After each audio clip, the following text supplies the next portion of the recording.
Hello everyone, and thank you again for joining us for today's session on the use of Twitter, particular Twitter for business intelligence, and the best or most effective ways on how to use Twitter for marketing, safety, security, travel, crisis and operations. We'll get started here very shortly. I just want to do a sound check. Can I just have a couple of you acknowledge and come back that the sound and audio is excellent? Thank you. Yep, no, we've got a number of people coming back. The audio is fine. We'll get started here shortly, but I suppose a brief introduction for those who don't know me. My name's Tony Ridley. I'm a security professional. In particular, I've spent quite a lot of time and expertise around travel, safety and security, developing intelligence and operational and consulting products and services for clients to that end. Over the last few years, I've spent quite a lot of time developing and refining my inbound marketing skills, and I do quite a bit for clients in the space of social media as well as inbound marketing, essentially getting people on the front page of Google searches, search engine optimization and so on and so forth. So once again, thank you all for joining us on today's session. I'm going to cover in detail a number of tools. I think I've got 16 or 17 particular sites and tools that can help you in the various areas that you may be required or using Twitter.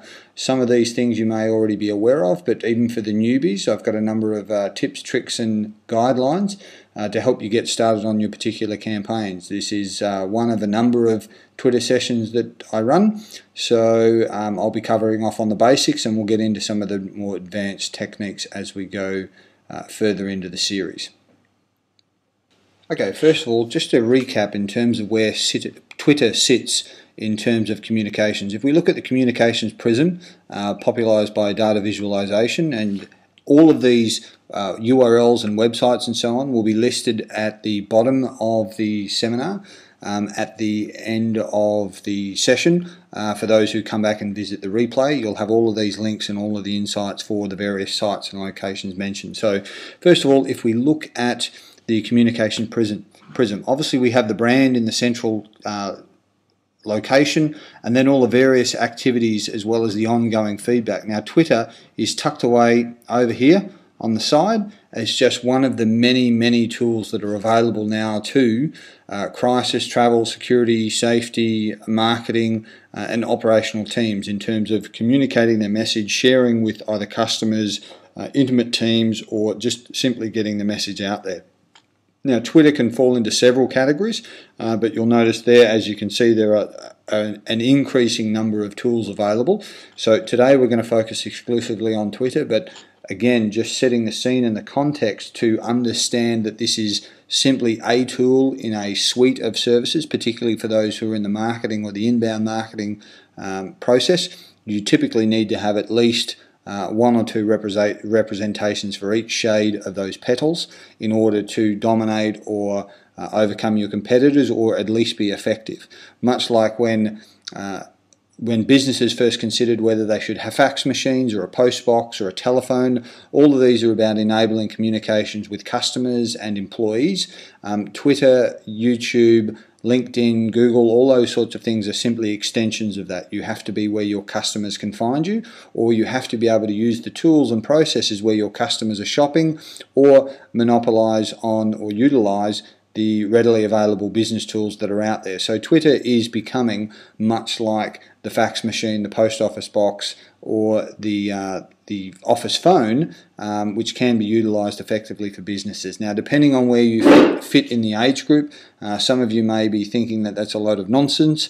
Some of you may be completely overwhelmed, but the best way to relate to Twitter or think of what Twitter can do, it's much like the ticker that runs across the bottom of a news agency. It's a very micro, very small insight to a much bigger message. It can be an article, it could be a video, it could be pictures, all these things we'll cover shortly, but essentially it's 140 characters to communicate a message that can lead to something else. It can be used as a sales tool, it can be a micro blog, it can be an emergency communications tool, it can be a number of things depending on your particular requirements.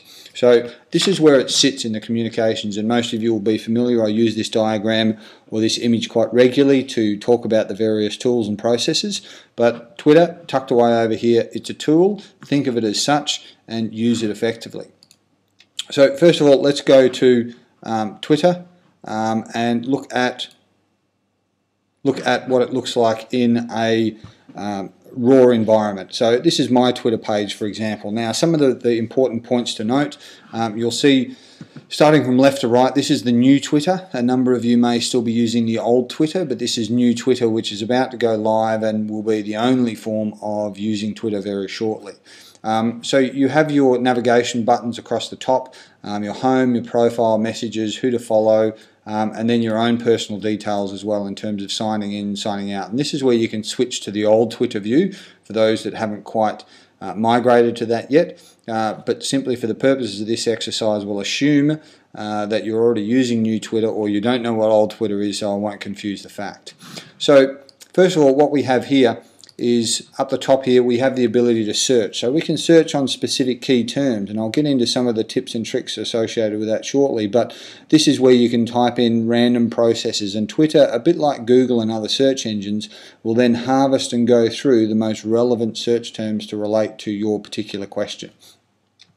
Your own profile here, which is where you can edit and tweak the particular processes to ensure that you're either found or it's consistent with your branding, or for those who simply wish to change the picture or leave the more generic avatars, as we can see on a few of these particular individuals here who simply don't even have images.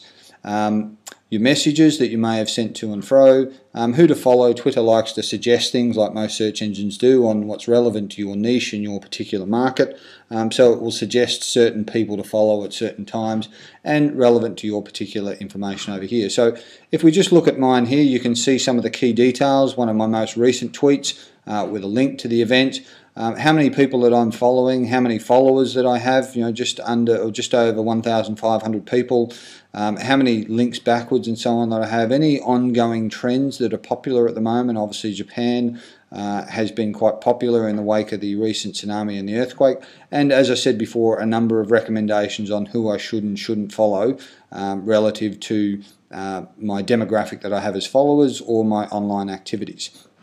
So again, as we move over to the left here, this is your live area. This is where you need to do less experimentation. Everywhere else, by all means, click and poke and have a sample. But this area here, as you can see, the box is now active. I've now got 136 characters left. If I was to hit and tweet this, this will go out immediately to my 1,576 followers. So just be careful and make sure that you're prepared for any postings that you may have here, otherwise, and be careful when you hit the enter button, because you may have a series of tweets or messages that you're halfway through and you've inadvertently hit the enter button, and it's simply fired off to all and sundry, and it may not be the message or the process that you're actually going for. So in that box there, you can simply update your individuals, what you're doing.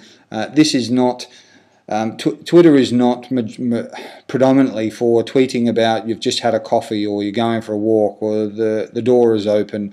It's estimated that 80% of the content of Twitter is generated by less than 10% of those that are on Twitter.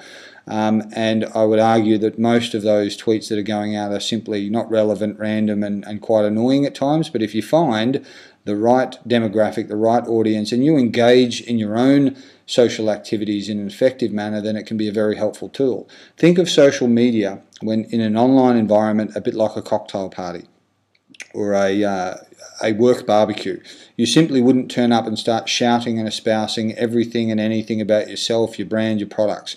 You would have a dialogue, you would engage, you would establish credibility. All of those sorts of things are relative to Twitter. So it's about engaging and communicating with your audience, and you're measured on those effectiveness in terms of retweets and tweets and all those sorts of things. You can see over here that I've had over 1,000 tweets. If I was to click on that, you would see all of the tweets that I've sent out on various information, value, communications, and so on. For those who are in the marketing space, it's appropriate that you send probably anywhere between 1 and 10 tweets of value and information before you start to communicate sales. Some sites are purely sales. Dell does quite well with updates on its products and services, which is primarily geared towards its users and potential sales. But my advice for most would be to temper that particular message. If you're using this for travel, risk management, security operations, and so on, then one of the things that you want to do is protect your tweets. you want to, under your profile and your settings, you want to go in and make sure that you're not a public listing, and you only want those people that you want connected joining on your particular profile, because you may want to secure the message, or you may want to discreetly communicate as a microblog back and forth as a kind of an online SMS type service. But you do get 130 characters, and as I said, you can send a whole lot more than just tweets. So scrolling down, you will notice now there's 42 new tweets. There's a whole lot of information that's come in. You can see all the various individuals that I've subscribed to here. And then you can click on one of these individuals and you'll get this push out drawer over here. And it tells you about the individuals, any replies, any retweets, any tweets containing is Twitter. So basically a brief overview of the individual themselves that you may want further information on. And this pops out in this little box here. Now, you can also then go into mentions. So as you can see here, one of the articles I posted recently was then retweeted by a number of individuals. You'll see the @ symbol at the beginning of my name, and you'll see a hash sign there. These are very important when you're either looking for individuals or when you're communicating at times. If you want a geo-reference, that is that you want that particular location or even that event, for example, you put a hashtag in front of it. So every time someone looks for a tsunami or for Japan or earthquake, because it's got a hashtag in front of it, it will get priority listing. It will also be geo-reference. So that is that people looking for something in or about Japan will also see those particular tweets because it's been referenced to a physical location or a geography in particular. So it's important to know about those sorts of things. So when you're up here, for example, so you would then type hash Japan and then whatever your particular message may be, and that would then geo-reference that particular message exclusively on subjects related to Japan. It can be quite helpful for search terms and also quite good for finding and referencing information later on. Whereas the @ symbol typically relates to individuals. So if I was talking about someone, for example, Hub Law, for example here, I would use @hub_law. CanSec Systems, again, @CanSec Systems, so on and so forth. That's how you forward. So when your retweets appear, you will be able to see your particular details in some of the details that have been contained. Retweets by me. You'll be able to see those particular details. So as we can see here, there's hash signs, there's @ symbols because of the individuals that I've retweeted, and the locations and all those sorts of things are also available. You can also then have saved searches and lists. You can then prioritize under business lists or any marketing areas and all those sorts of things that you wish to then give priority exclusion to. So for example, as I said before, if we go up the top here and we put in hash Japan, we'll then find specific tweets relative to Japan. So as we can see here, Reuters has got an update, plant operation confirms high radiation, and it's one of the top tweets because of the number of followers that it has, the relevance that it has. It's got the hashtag, much like when you get priority in terms of Google search terms. So this one here, for example, if we then wanted to retweet it, because it's an important piece of information, we can then send that out to all of our people. We can go back to our home page and we can see that it's just been tweeted there.